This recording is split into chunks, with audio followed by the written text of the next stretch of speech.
जो अपना मुफस्सिल जवाब का सवाल का जवाब चल रहा था उसको कंप्लीट करते हैं कि इंग्लैंड के पास अमेरिका की मदद हासिल किए बगैर कोई चारा नहीं था। महात्मा गांधी की क़यादत में भारत की तहरीक आज़ादी अपने उरूज को पहुंच चुकी थी। इंग्लैंड को इस बात का एहसास था, लिहाजा पहली जंग के बाद चंद नौआबादियात की अदम नौआबादकारी के अमल की शुरुआत हो चुकी थी। पहली आलमी जंग में जर्मनी और तुर्किस्तान को शिकस्त हो गई। इन मुल्कों के ज़ेर इख्तियार नौआबादियात में हुकूमती कामकाज चलाने के लिए मजलिस अक़वाम ने तौलियती कौंसिल का तरीका इख्तियार किया।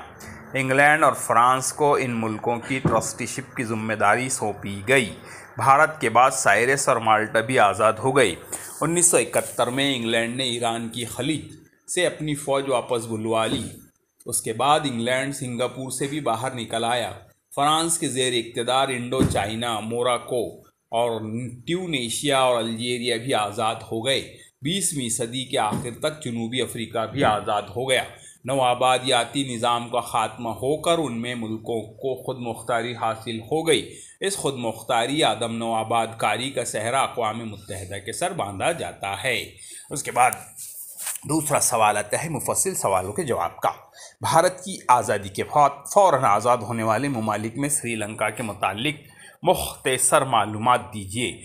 उसका जवाब है, अंग्रेज़ों ने श्रीलंका सेलोन पर 1798 से लेकर 1948 तक हुकूमत की।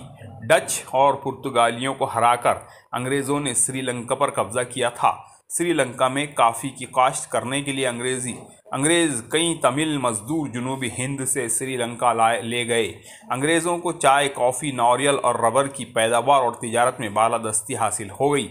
अंग्रेज़ों ने कोलंबो को एक आलमी बंदरगाह की शक्ल दी। श्रीलंका में उन्होंने कॉलेजेस और यूनिवर्सिटियाँ कायम की और बुद्ध मज़हब के मुताले की हौसला अफजाई की। 1948 में 1948 में श्रीलंका ने अंग्रेज़ों से मुकम्मल तौर पर आज़ादी हासिल कर ली। तीसरा सवाल है, बर्र आज़म अफ्रीका के मुख्तलिफ ग़ुलाम ममालिक की आज़ादी में मजलिस अक़वाम की तौलियती कौंसिल का किरदार बयान कीजिए। जवाब लिखेंगे, अमरीकी सदर वुडरो विल्सन ने इस मौके पर ज़ैल के मुताबिक मौक़िफ़ इख्तियार किया।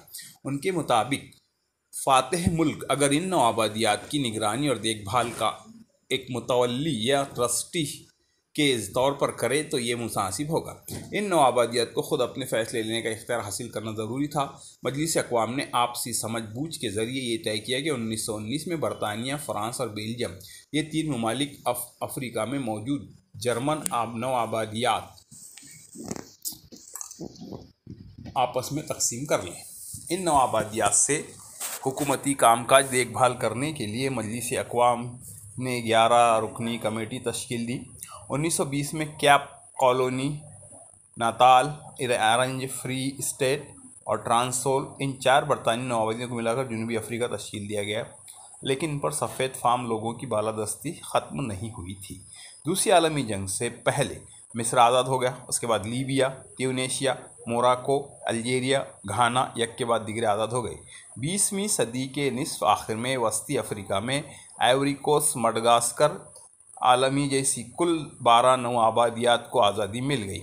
इसी के साथ मुश्तरका मुल्कों की तौलियती कौंसिल यानी ट्रस्टीशिप कौंसिल की ज़ेर निगरानी कैमरून, सोमालिया वगैरह जैसी नौआबादियात और दीगर मुख्तलिफ यूरोपीय मुल्कों के ज़ेर इक़्तिदार नौआबादियात भी आज़ाद हो गई। बर्र आज़म अफ्रीका में मौजूद इटली की नौआबादियात के अख्तिताम के बारे में मालूमात दीजिए। जवाब है कि दूसरी जंग अज़ीम के बाद से पहले के ज़माने में इटली ने इथोपिया और लीबिया पर कब्ज़ा करके इन मुल्कों को अपने साम्राज्य में शामिल कर लिया था। इटली के डिक्टेटर मसूलिनी ने लीबिया और इथोपिया से मिस्र और दीगर बरतानी नौआबादियात पर हमला किया था। दूसरी आलमी जंग में अफ्रीका की सरजमीन पर लड़ी गई जंग शुमाल में मोरक्को और लीबिया से मशरिक़ में इथोपिया और सोमाली लैंड तक फैल गई थी। इटली की वजह से और जर्मन सिपह सालार रोमेल के हमले की वजह से अफ्रीका में अंग्रेज़ों के साम्राज्य को ख़तरा पैदा हो गया था। उस वक्त बरतानी फ़ौज शामिल भारतीय सिपाहियों ने बहादुरी का मुजाहरा किया। अफ्रीका में बरतानवी फ़ौज ने इटली और जर्मनी की मुश्तरका फ़ौज को पीछे हटने पर मजबूर किया। 1945 में आलमी जंग ख़त्म होते ही जर्मनी इटली को अफ्रीका में अपनी नवाबादियात से हाथ धोना पड़ा।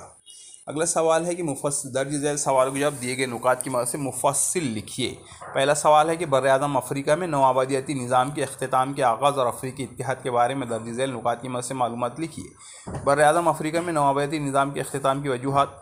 दूसरा पॉइंट है बांडुंग कॉन्फ्रेंस। तीसरा है अफ्रीकी इत्तेहाद का तसव्वुर। जवाब है पहली साइड हेडिंग डालेंगे बर्र-ए-आज़म अफ्रीका में नवाबादियाती निज़ाम के अख्तिताम की वजूहात।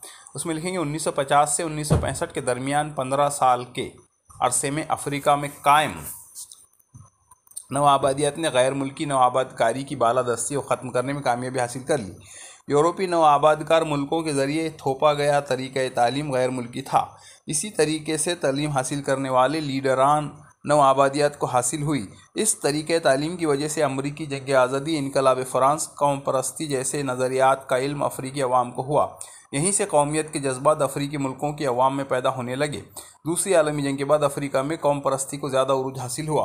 इंग्लैंड और फ्रांस ने अफ्रीकी नवाबादियात को धीरे धीरे चंद इख्तियारात देने शुरू किए। उसके बाद आज़ादी की तहरीक तेज़ होती चली गई। दूसरा पॉइंट है बांडुंग कॉन्फ्रेंस। भारत ने 1947 में पहली एशियाई कॉन्फ्रेंस का इनेकाद किया। इस कॉन्फ्रेंस में एशिया के 25 मुल्कों के नुमाइंदों ने शिरकत की।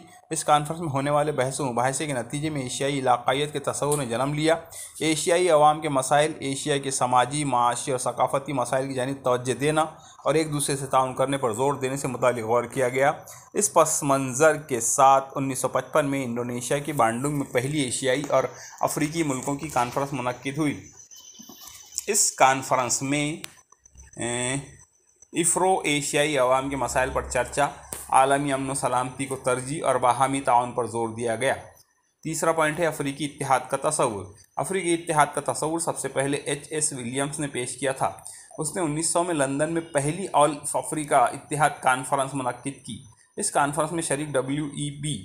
ड्यू बॉयस नामी सियाह फार्म लीडर ने पहली जंग अजीम के बाद इस तसव्वुर को राइज किया। 1919 में पेरिस ने ऑल अफ्रीका इत्तेहाद कॉन्फ्रेंस मुनक्किद की। इसकी पहल से आगे चलकर कई कॉन्फ्रेंसें हुई। बर्र-ए-आज़म अफ्रीका के अवाम के दिलों में अफ्रीकी इत्तेहाद का जज्बा पैदा होने लगा। इसी मुनासिबत से 1945 में मैनचेस्टर में एक कॉन्फ्रेंस का इनेकाद हुआ। इस कॉन्फ्रेंस में अफ्रीकी लीडरों ने शिरकत की। दूसरा सवाल है बर्र-ए-आज़म एशिया में नवाबादियाती निज़ाम के खात्मे के बारे में झैल के नुकात की मदद से मालूमात दीजिए। पहला पॉइंट है नवाबादियाती निज़ाम के खात्मे का आगाज़। दूसरा अटलांटिक चार्टर। तीसरा है आलमी जंगों के बाद के हालात। जवाब हम लिखेंगे, पहला पॉइंट डालेंगे नवाबादियाती निज़ाम के खात्मे का आगाज़। 20वीं सदी के निस्फ अव्वल में नवाबादकारी के अमल ने रफ्तार पकड़ी। यूरोपीय मुल्कों की आपसी कशमकश, पहली और दूसरी आलमी जंगें और नवाबादी मुखालिफ तहरीकों की वजह से खुद मुख्तारी के अमल में पेशरफ्त हुई। नवाबादियत के ज़रिए नवाबादियत का इस्तेहसाल की हिमायत करना नज़रियाती एतबार से यूरोप के लिए मुमकिन न था। इंग्लैंड के पास अमरीका की मदद हासिल किए बगैर कोई चारा नहीं था। महात्मा गांधी की क़यादत में भारत की तहरीक आज़ादी ने अपने उरूज को पहुँच चुकी थी। अटलांटिक चार्टर था। अदम नवाबादकारी को फ़रोग़ देने में अटलांटिक चार्टर का अहम है। दुनिया की शक्ल क्या होगी, इस हवाले से दूसरी आलमी जंग के बाद अमेरिका के सदर फ्रैंकलिन रोज़वेल्ट और इंग्लैंड के वज़ीर-ए-आज़म सर विंस्टन चर्चिल ने ऐलान किया। इसे अटलांटिक चार्टर कहा जाता है। चार्टर के मुताबिक इंग्लैंड, अमेरिका नेज़ उनके दोस्त ममालिक का इदारा किसी मुल्क को डुबोना नहीं है। जंगों के बाद ज़माने में होने वाली सियासी और जोग्राफियाई तब्दीलियाँ मकामी लोगों और ख्वाहिश की मुताबिक अंजाम दी जाएंगी और दुनिया भर के लोगों को अपने फ़ैसले लेने का हक़ हासिल होगा। आलमी जंगों के बाद की हालत। तीसरा पॉइंट, इंग्लैंड को इस बात का एहसास था, लिहाजा पहली आलमी जंग के बाद चंद नवाबादियात अदम नवाबादकारी के अमल की शुरुआत हो चुकी थी। पहली आलमी जंग में जर्मनी और तुर्किस्तान को शिकस्त हो गई। इन मुल्कों के ज़ेर इख्तियार नवाबादियात में हुकूमती कामकाज चलाने के लिए अक़वाम ने तौलियती कौंसिल का तरीका इख्तियार किया। इंग्लैंड और फ्रांस को इन मुल्कों की ट्रस्टीशिप की जिम्मेदारी सौंपी गई। भारत के बाद साइप्रस और माल्टा भी आज़ाद हो गए। 1971 में इंग्लैंड ने ईरान को खलीज से अपनी फ़ौज वापस बुलवा ली और इस इंग्लैंड सिंगापुर से भी बाहर निकल आया।